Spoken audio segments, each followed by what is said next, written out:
everyone! Welcome back to our channel. This is the second episode of our Plant Mom Q&A vlog series. Alam ko, this is the most requested topic, kaya naman I invited my friend to share her experience about urban gardening. Let us all welcome Mommy MJ!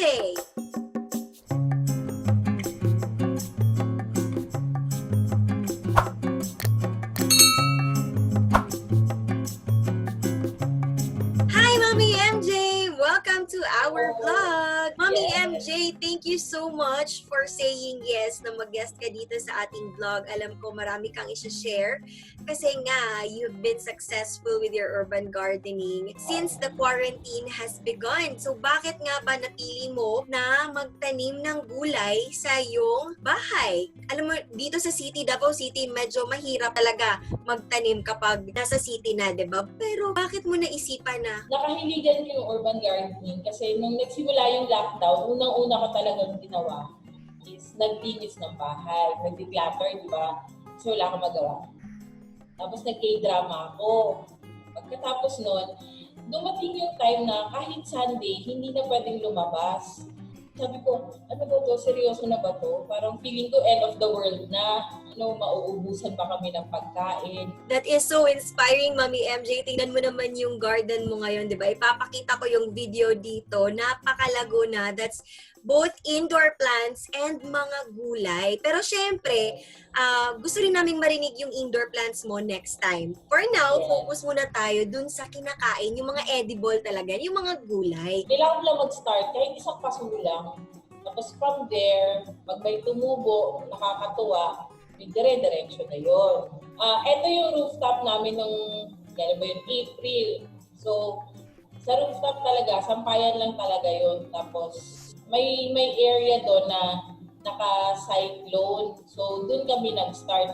Inayos namin yung sampayan, tapos the rest, ginawa na namin garden. So, nag-start kami ng pechay, kangkong, kamatis, yung madali lang tumubo, tsaka madali lang i-harvest. Aside from DA, pwede ka rin bumili ng seeds sa Lazada.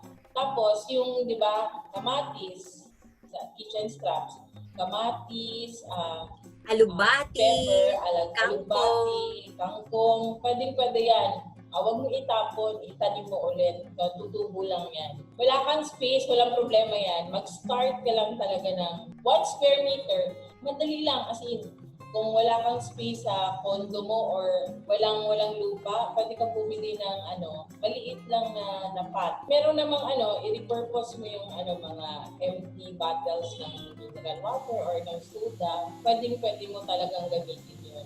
Nung pandemic kasi, nag-start yung lockdown, wala kaming mabilhan ng mga gamit. As much as possible, talaga kami kung anong meron sa paligid. Tapos yun yung ginamit namin.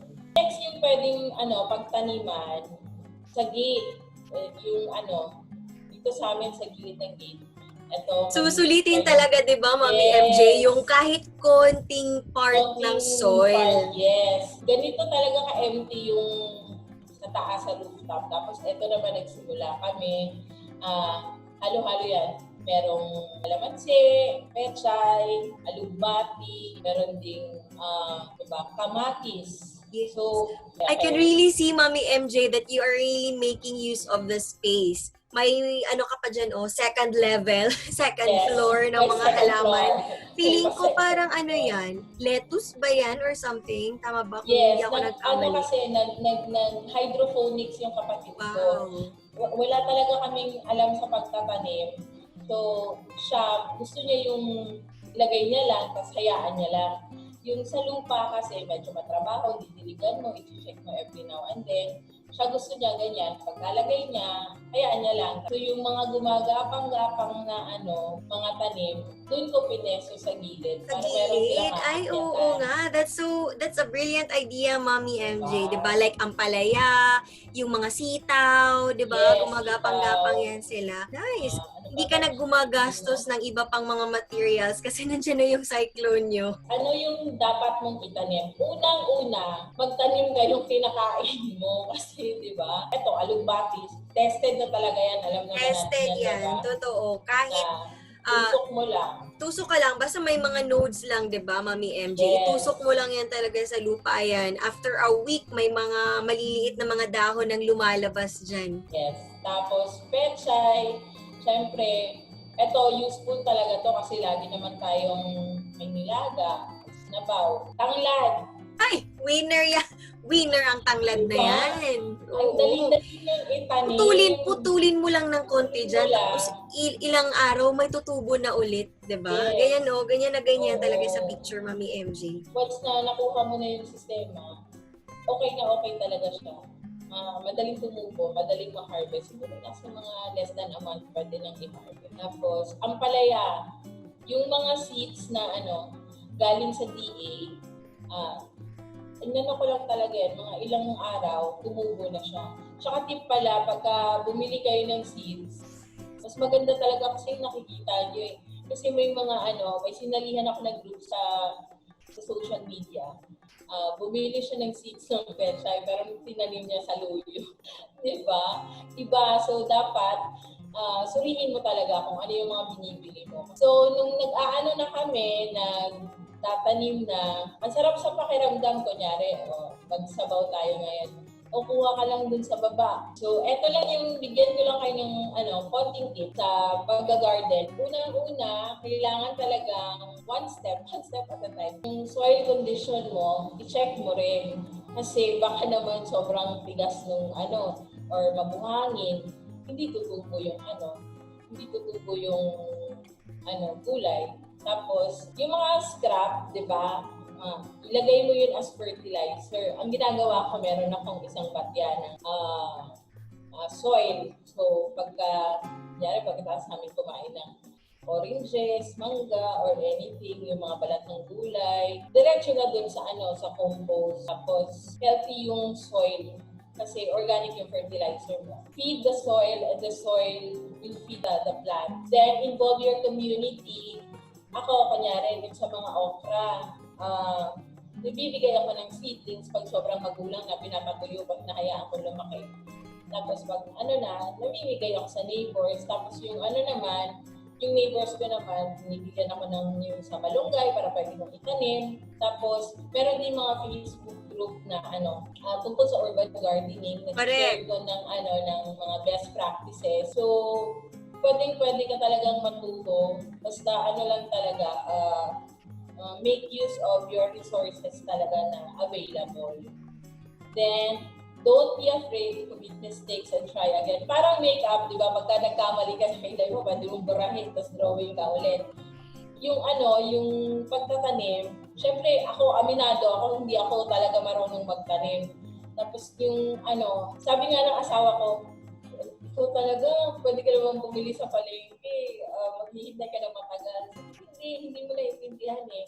Pagka nag-harvest ka, talagang yung achievement siya yung sayo mo, parang priceless na priceless. Totoo. Tapos 'di ba, Mami MJ, siya parang pag nag-harvest ka, syempre hindi naman ganun karami yung maha-harvest mo. Sakto lang kung ano yung lulutuin mo para sa meal ninyo. Oo, totoo. Be patient and be a happy gardener. Kasi ako, nung mga unang-una, sabi ko, ang layo ng lakbay ng isip ko, sabi ko, dapat ganito. Dapat marami. Dapat ganito. Tapos na-stress ako, sabi ko, ba't hindi sila tumubo lahat? Gusto ko marami na.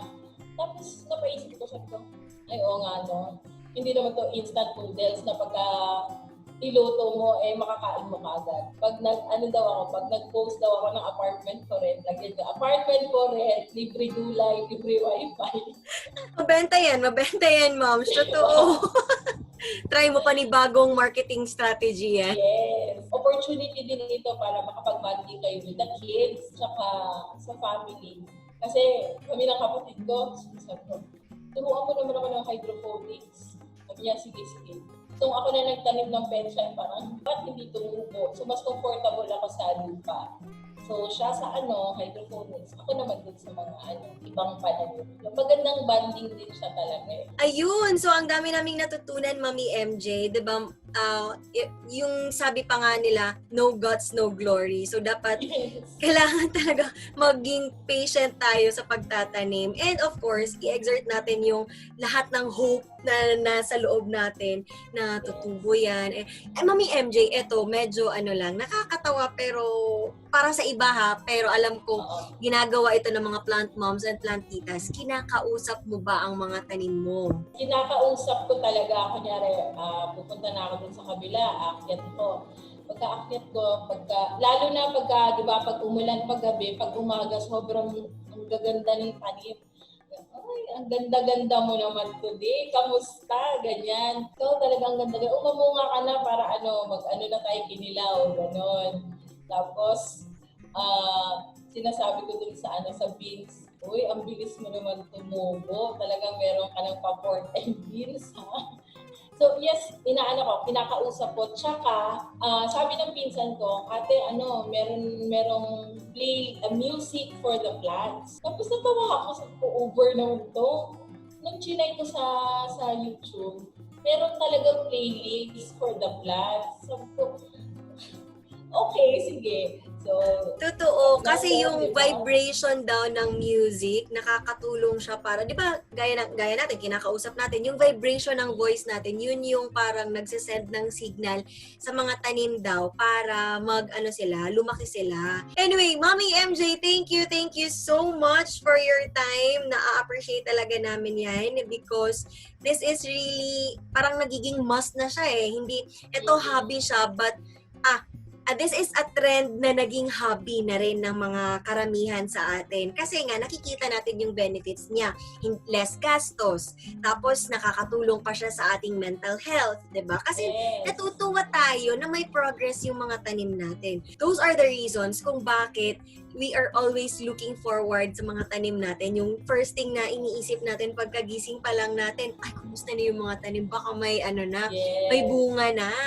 Ayan. So, Mommy MJ, thank you so much for sharing your knowledge and your wisdom. Para sa mga mommies, para sa mga plantitas, plantitos, plant moms, hala moms na nanonood ngayon. Kung may mga tanong pa po kayo, comment down below. Or pwede nyo rin naman i-PM si Mommy MJ sa kanyang mga social media channels. Alam ko very accommodating naman itong si Mommy MJ pag may mga tanong kayo for her. Ayan, until our next vlogs, mommies! Bye! Bye!